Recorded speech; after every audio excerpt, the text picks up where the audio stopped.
everyone, my name is Alyssa Kinahan Dundas, and today you are listening to Real Shit Podcast, where we talk about some real ass shit. So let's get to it.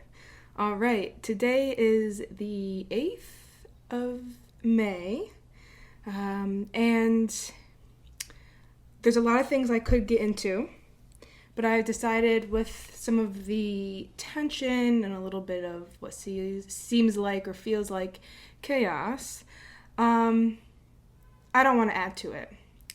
I really don't. I want to go a completely different route. And I actually want to announce that this is the final episode of Real Shit Podcast Season 1. All right, Season 1. I'm coming back. I'll be coming back to you. But I think it's important, and I'll explain further throughout this podcast, I think it's important to take a little break, focus on myself with everything that's going on, and find peace and just fully relax. And before we get into and dive into today's topic, which is being present, being in the now, just being, I want, like I did with my last podcast, my last episode, I want to take a few moments just to focus on your breath, relax. You know, if you're fidgeting or doing something, take a moment to relax, sit back. And I'm going to close my eyes. Feel free to close yours as well and just follow my voice. And we're just going to take a moment here and breathe, okay? So if you want, you can breathe with me and take a breath in and release. Again, in and out. Relax those shoulders. Let's do it one more. In and out. Just take a moment to sit in silence.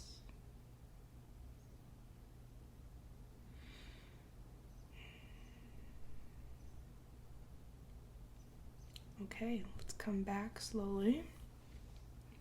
I like doing that before we, like I said, get into the real conversation in the podcast, and just start with having a moment to ourselves that we can share together, and just being present and allowing ourselves to fully be aware of where we are presently, physically. Be aware of, what we're about to kind of dive into, what we're going to be discussing, what you're going to be listening to. Just, again, so you have a little bit of clarity and a little bit of peace. I hope you feel a little more centered and acknowledging your breath and where you're at. Okay, let's begin. So, being present. Again, with everything that's going on, I want to not focus on the past, not focus on the future, but focus on the now. I think that is very important. I think it's very crucial, and I think it's very helpful with whatever we're dealing with. And so basically today I just want to get into why being present is so important, the effects that it can have, how it has aided me, and some of the knowledge that I've gained about myself, and therefore how I would like to walk in the world.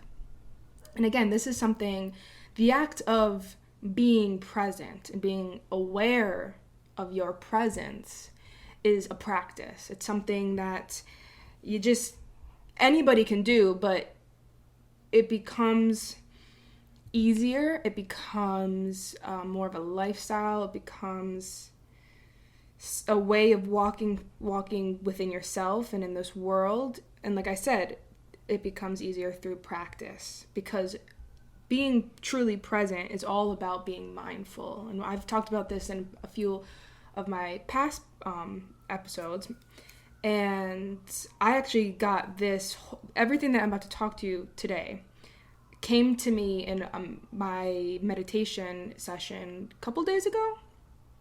And it's funny, a lot of my topics that I talk about come from me just meditating. And it's funny, sometimes, I try to acknowledge a thought and let it go. And sometimes I'm a little curious, which is okay to do in your meditation, be a little curious and maybe kind of pay attention to that thought just a little bit, see what it is, decipher it a little bit. And once you've kind of grasped it enough, you don't need to beat it down and try to get into a dreamlike state where you're getting so curious and imaginative and, just kind of look at it, see it, make peace with it, and let it go. And it was so strong, and that's what I'm a firm believer, that anything that's worth your time in meditation, you will remember after. So it's something that you shouldn't spend too much time during your meditation. If it is that much of a value to you, then you will remember it after your meditation. Because it's important to set time aside for yourself. And so that's what I've been doing. I'm actually on day 29 of consistent meditation. I might actually be at 30 by now. I don't even know. I have a counter, but I've been consecutively meditating for, I did the whole month of April. So, I've got to be at past 30. Anyways, I've been meditating every day. And I've actually dived a little bit into yoga. I think I've had 7 sessions of that. So, trying to, again, acknowledge my breath, my physical being, my body, and the ways in which they connect. So, being present. I want to talk about this because looking back on your past, it's not worth your time, it's not worth the distraction to look back at your past, and whether it's something you miss, right? Something you yearn for. You want to go back to that past reality, that past situation, that past you. Or if it's a bad time and you're kind of just reflecting on it and moping in it, that's not good either, because it distracts you from the now, as well as obsessing over the future, whether it's worrying over the future, you're scared of the future, or you're excited for the future. Again, because also nothing is guaranteed, it's important to not be so concerned about both to the point that you're not enjoying the now. Because again, nothing is guaranteed. Tomorrow is not guaranteed for any of us. So it's important to have that connection, have that acknowledgement, that awareness of the now and where we're at. Let me just pull up my little notebook here because I wrote some notes for today's podcast. And so I just wrote down, not letting the past or the future control you or distract you from the now.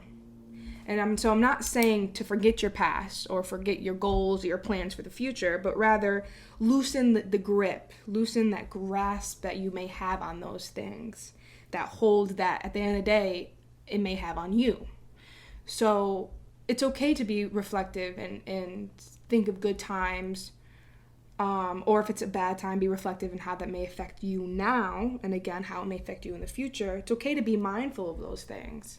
You just don't want to be attached to them. You don't want to allow them to control you. So being present also means asking yourself how you're feeling right now. And I always love to do this. I like to do it. I start with the physical. I do this in my meditation, but it's also great to do throughout the day. Take a moment to yourself and just think, and I would love for you to do this with me right in this moment, is, okay, how am I feeling physically? And this can be as so little as, do I have an itch on my nose, a little tickle? Do I have lower back pain? Do my feet ache? Do I feel heavy? Do I feel light? How am I feeling physically? Do I have a headache? Am I smiling? Am I frowning? Am I crying? Do you know what I'm saying? So it's important to take a moment and just acknowledge your physical being. Like, how is your body feeling right now, And then I always, once I've kind of taken note of certain things physically, I like to then ask myself, how am I doing mentally, emotionally? Am I happy? Am I bored? Am I sad? Am I any of these things? How am I feeling mentally and emotionally right now? And so getting into the idea of how you're feeling right now, I want to bring the discussion to impermanence. And this is something that I was taught through my meditation retreat back in Thailand. And impermanence is the idea that everything, I don't want to say comes to an end.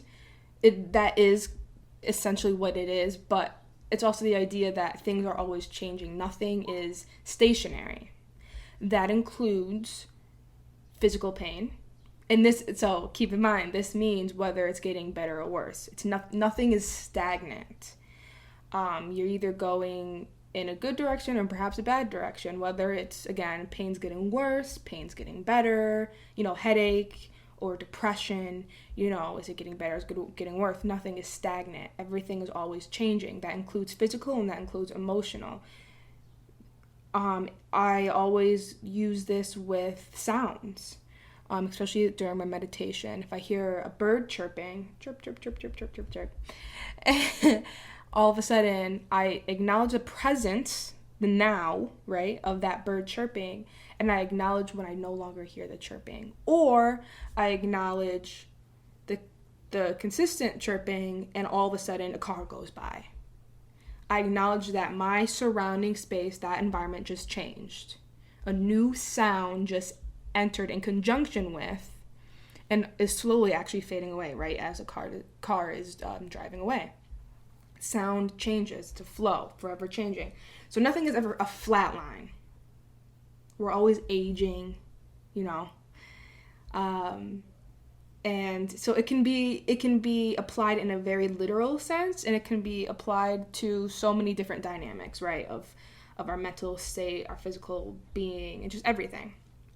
But however it's easiest for you to kind of understand and kind of begin those mindful intentions, right, being aware, it's a great way of first understanding what it means to be present by understanding that nothing is forever.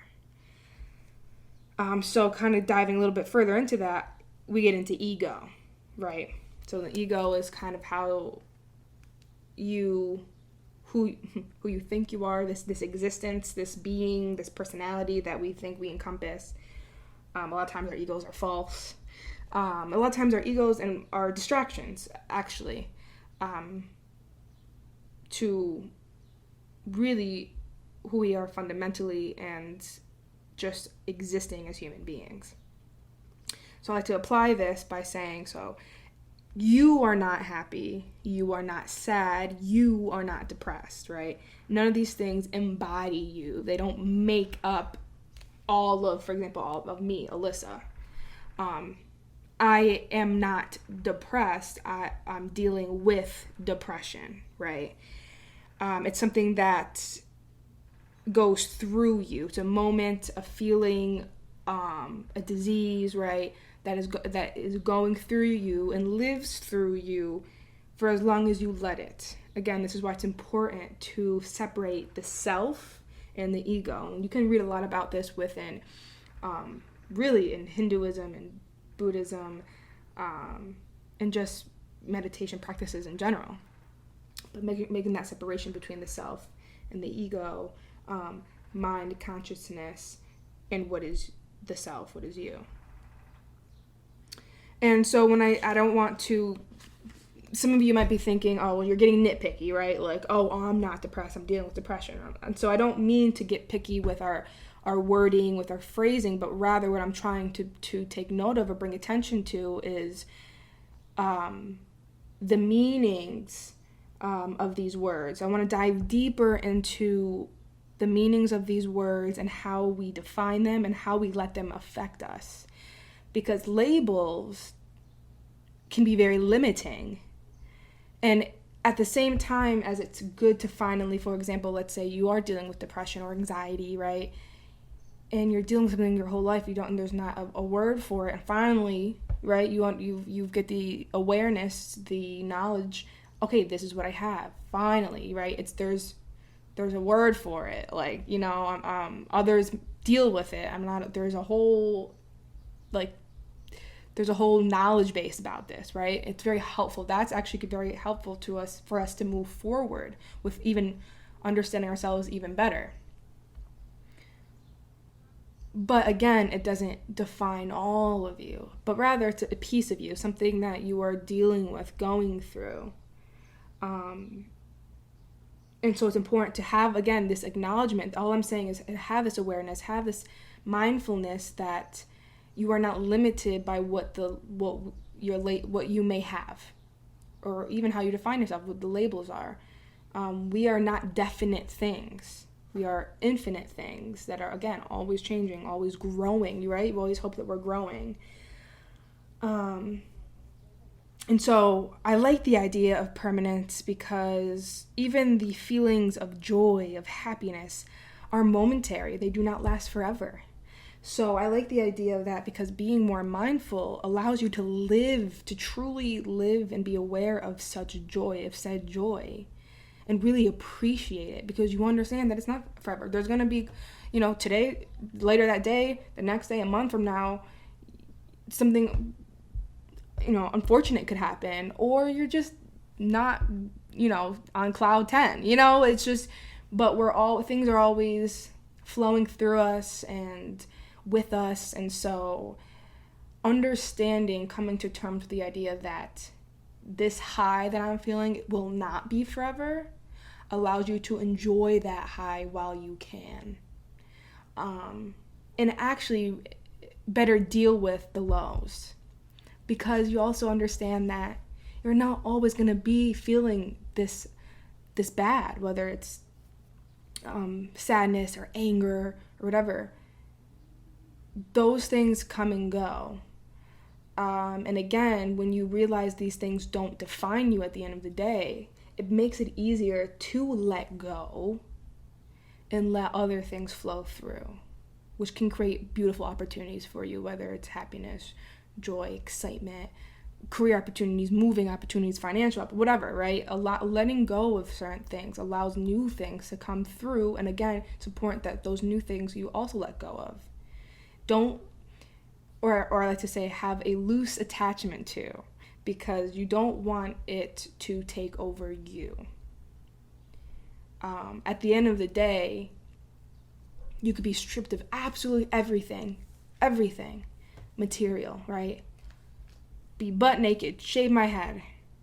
I'm not lost.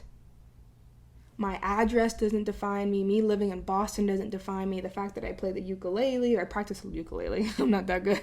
The fact that I write poetry, the fact that I do this podcast, right? Strip all of that. Take it away from me. Throw away my laptop. Take away my uke.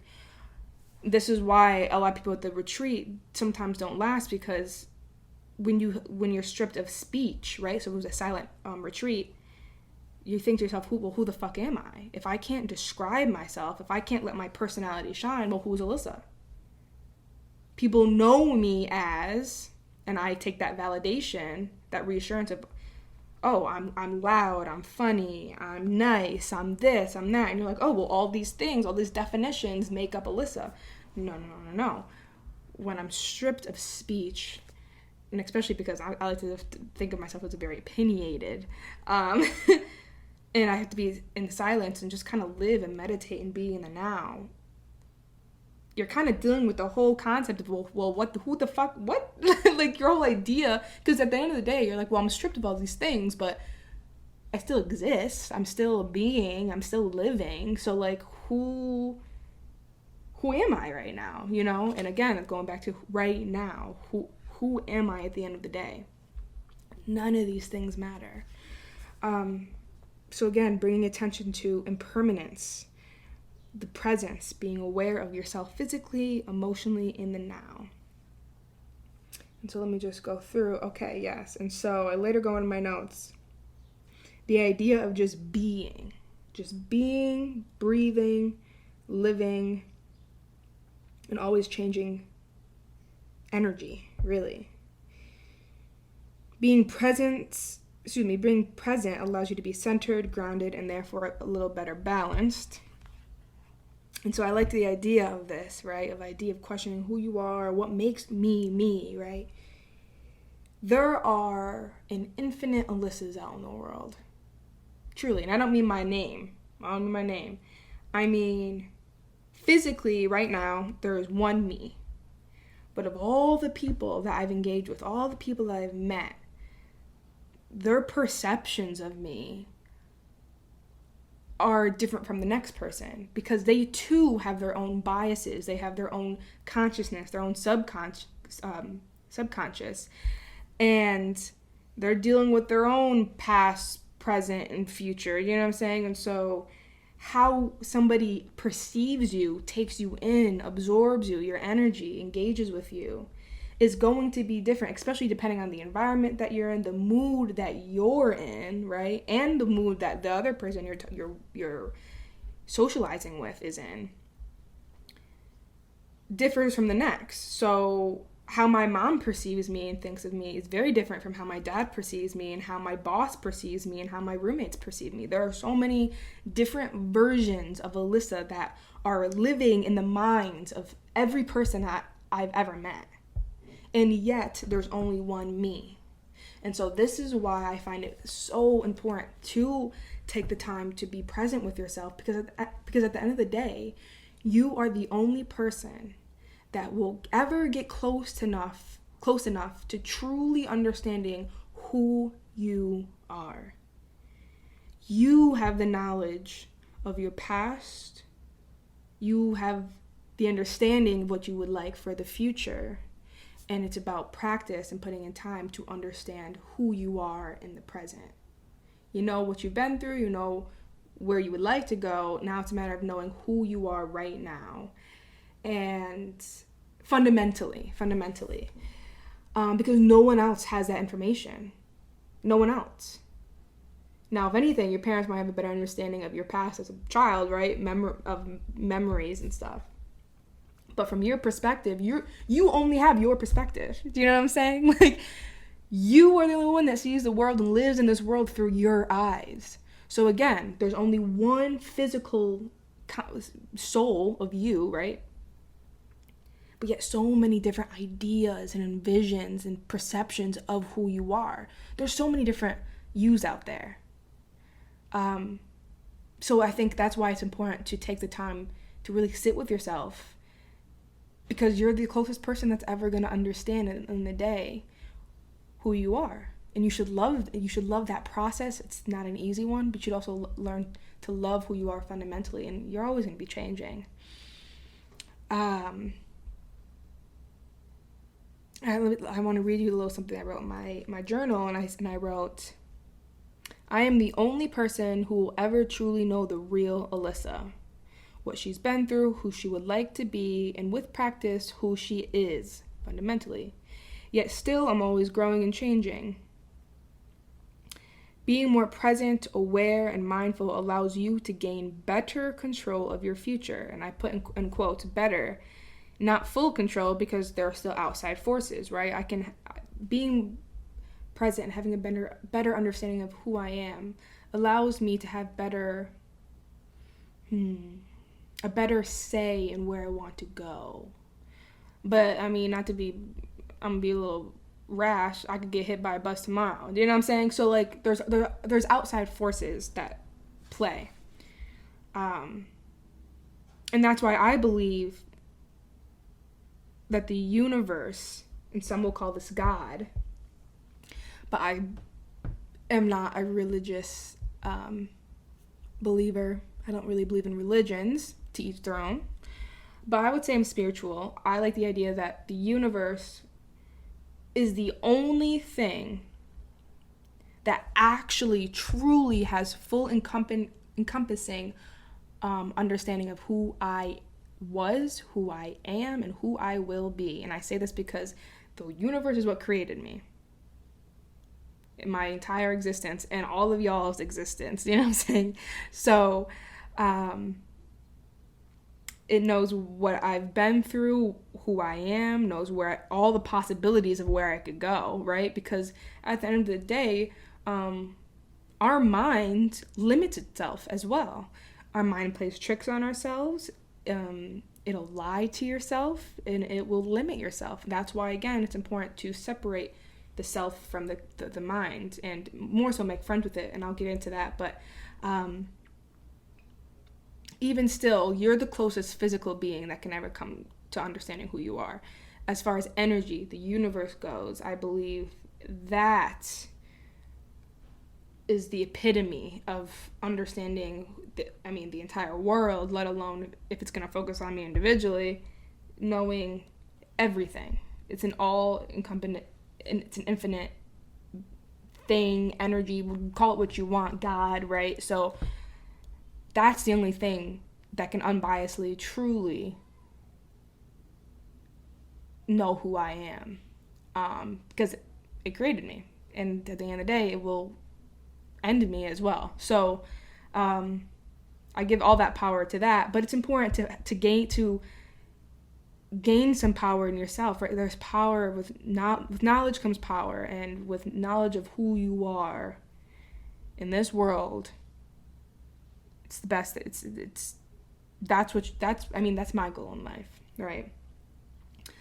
And so I actually wrote in here, I said, because our own mind plays tricks on us, it's important to learn to work with it, make friends with it, instead of ignore or push it away. We do this every day, to be honest. This is why music exists. This is why video games exist. This is why clubs exist. This is why eating has become a social thing.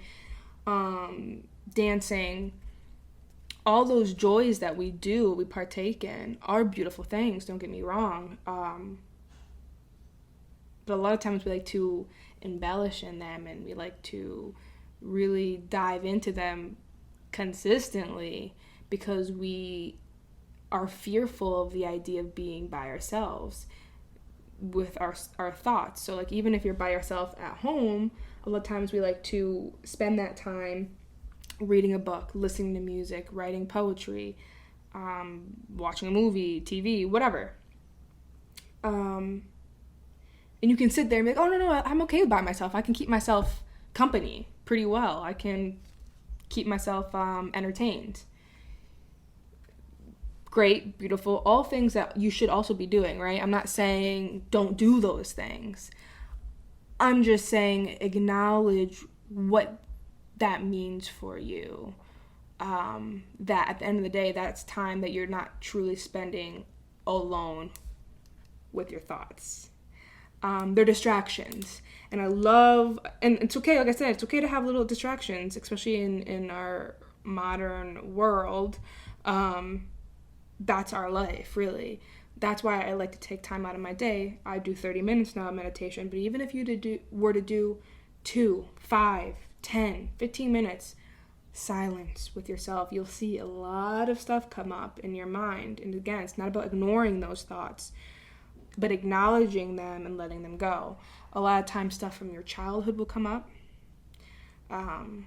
traumatic stuff. And so this is why I find it very beneficial. I don't do it myself, but if you were to, meditation is not an easy thing, because stuff that we like to push down in us and not deal with and hide away, when you're sitting by yourself with your mind and your breath, they start to release themselves and to the forefront, and it's something that you've pushed so far down that you might not feel prepared. You might even be like, where the fuck did this just come from? You know what I mean?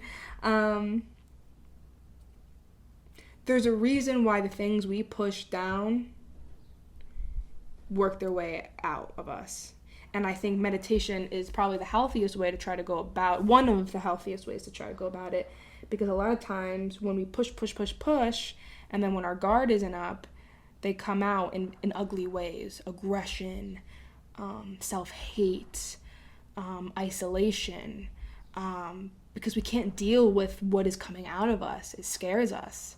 It's unfamiliar, we feel like, even though we've been pushing that, pushing it down, actively pushing it down, and letting things letting outside sources distract us. And that is why I think one of the most beautiful things my meditation teacher ever said was, happiness will never leave you wanting more. Anything that has you coming back for more and more and more and more is not true happiness. Happiness is always just enough. And I've referenced this before in my podcasts. but it's still so relevant. It's still so important. I find, and that applies to so many things. For me, I apply it to drinking. Because I realized when I took my break, drinking is not, it's more of a social thing. It's not something that I actually need. And so then you get into the whole idea of thinking of, okay, well, why do I do the things that I do? All right. Even as easy as shaving my armpits. I'm showing it to the camera. You can listen to and watch this podcast on YouTube, see me TV. But yes, I have not shaved since the whole epidemic. And I find that if I ever have an issue with it, it's more so I become self-conscious. And if it was such a bad self-consciousness where I became anxious and it was affecting me going out, then I would shave it. You know what I mean? Then we're getting into mental health. But it's not. And I realize no one really gives a fuck at the end of the day. Let alone notices unless I'm like waving my arms up in the air like, ooh. And like even still, it's like, people don't care as much as I thought they would. They're too concerned with themselves, which is true. But I'm got a little sidetracked there, showing my hairy armpits. So getting back into the universe and it's actually knowing you more than anyone on this world, on this planet will. With that perspective, with that awareness, I have full trust in the universe. And that is because I also find so many beautiful life is, don't get me wrong, life can be fucking crazy, as you all can see and know. And it can be a shit show, and it can fucking suck, truly, at the end of the day. It can suck. But at the end of the day, too, life is beautiful. It's priceless. I have witnessed, I have felt, I have loved things that I never thought I could or deserved to. And so when I see all the possibilities of this world, speechless. Truly, the world is capable of anything, which really like allows me to believe that I'm capable of anything. I'm just a part of this earth as anything else. And so this is why I actually don't have a fear of death. Now, I don't want to die, right? I enjoy living. I want to continue living for as long as I can naturally. But that's our innate nature there. But as far as fearing death, I don't. I think what does help me with this, to be honest, is the traveling that I've done, because I feel like sometimes I have grabbed life by the balls and just like really put myself in situations I never thought I would have the courage to do. And I come out a stronger person because of it, you know? So, and also, the more you're aware and the more present you are every day and appreciative, the less you fear death. It's something that happens to everybody, happens to all of us. And when moments taste a little sweeter or felt a little stronger, all because of you being more mindful and more present of your body and your breath, in those moments of joy and of sadness, right? Just being more aware, and I like to think more living. I'm okay with the idea of death, you know? Just as I love life and I exist, right? The universe saw it fit that I exist, and the universe sees it fit that I must die too. I trust in that process. If this is what life is, and I never asked for it. I just kind of boop. I didn't just poop. I mean, I grew and like, you know, but like, oh my God. But, wow, you know, we grow so much as human beings. It's important to look back and be reflective on where you've been and where you are now. And where you could go in the future. Again, possibilities are endless. We don't even know. Only the universe does, or for some, only God does. So, if I trust it, if the universe saw me fit to live, and so far it sees me fit to die, I'm okay with it. I'm grateful for the fact that I'm even here with a consciousness that's able to have these conversations and question these things. So just to end things, I want to read it. One more thing I wrote in my journal, and I wrote, just as there's beauty in life, there's beauty in death as well.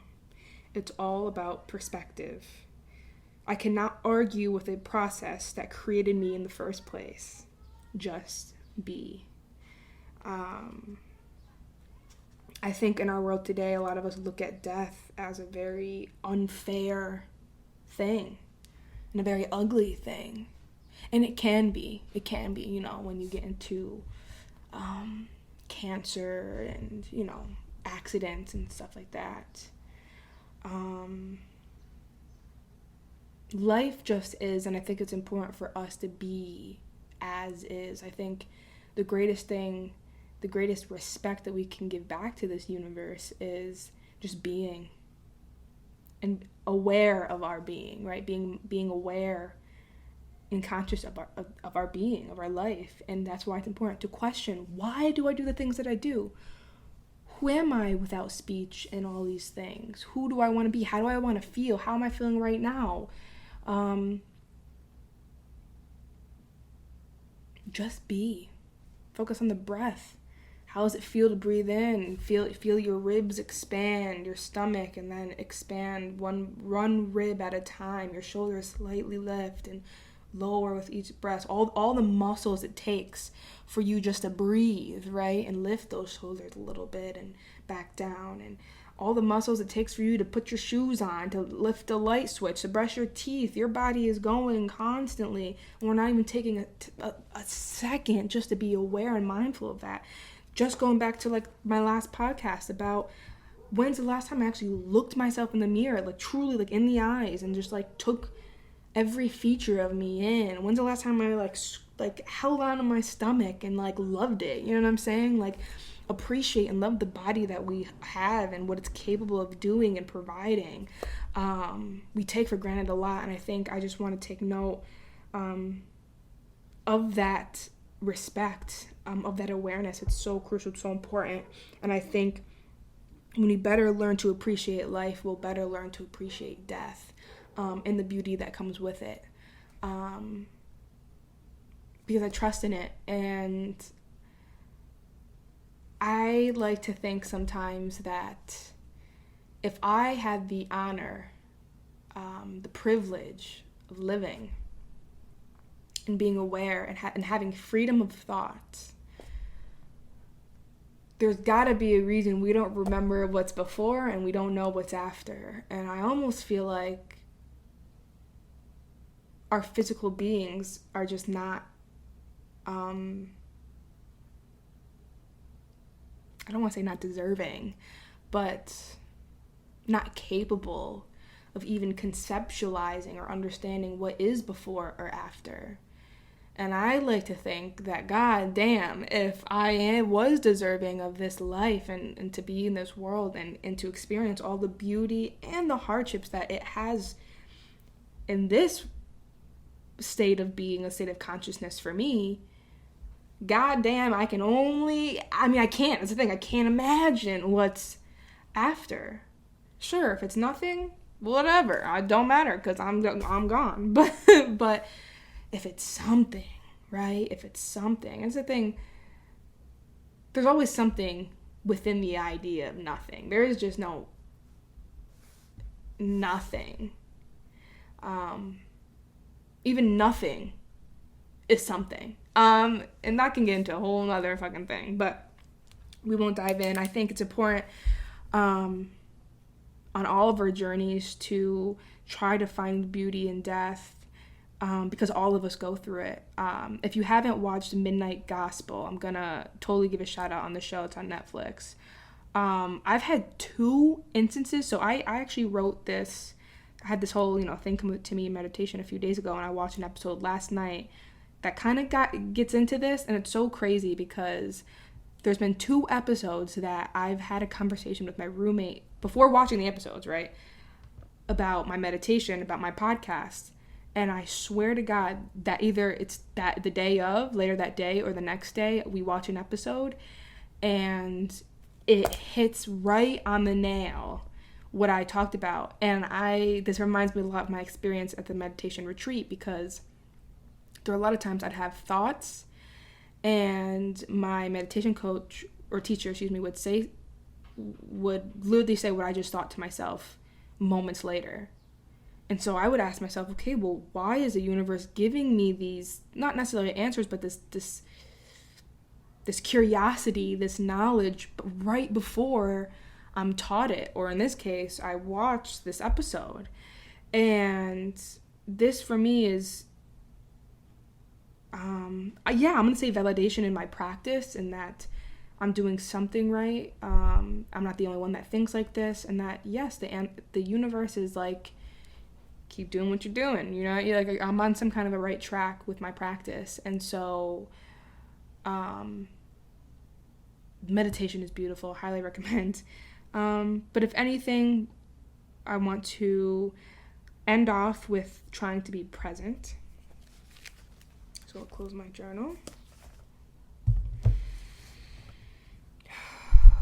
Let's take a little moment again just to end off with a breathing exercise.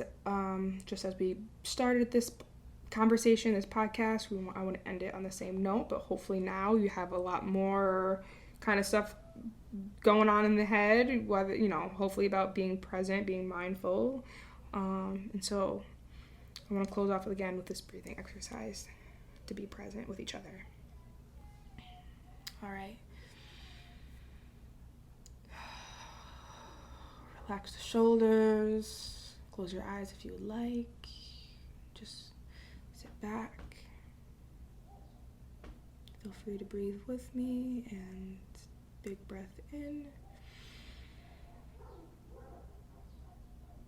and out. Feel that chest expand in. Those shoulders lift out and come down. Feel the air come in your nostrils. Big breath in. Feel those lungs, and out. One more time, big breath in and out slowly.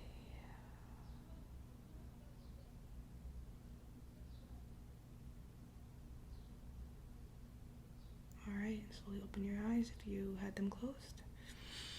All right, I'm glad we did that together. Hopefully you feel more present with yourself and your breath at the least. If you have any questions or comments or concerns, reach out to me. Alyssa Dundas25 on Instagram, Alyssa Dundas on Facebook. I have this podcast on both Apple Podcasts, Spotify, in my RSS feed. I have a website as well that links to all of these things. My website is Alyssa, ALYSSAK, Dundas, D as in dog, .com. So feel free to check me out there, reach out from there. I had a friend reach out about meditation not too long ago, kind of asking for some advice. So I'm by no means an expert, but I am a practicing individual. So if you enjoyed today's conversation, please like it, please share it, and again, please comment or reach out about anything. I wish you the best. I wish you peace. I wish you calm, and I wish you a moment of stillness with yourself. I wish you the best in that journey of finding yourself, and loving yourself, learning about yourself. It's forever learning session. So enjoy it. That's what life's all about. All right, thank you guys for listening. I will end off here. Love you guys. Love you guys. This is the end of season 1. Lots more coming to you season 2. I already got great ideas. But again, this is all about a time of being present, taking time for yourself. Make sure you do that. You deserve it. You do. All right. Love, peace. Bye, everyone.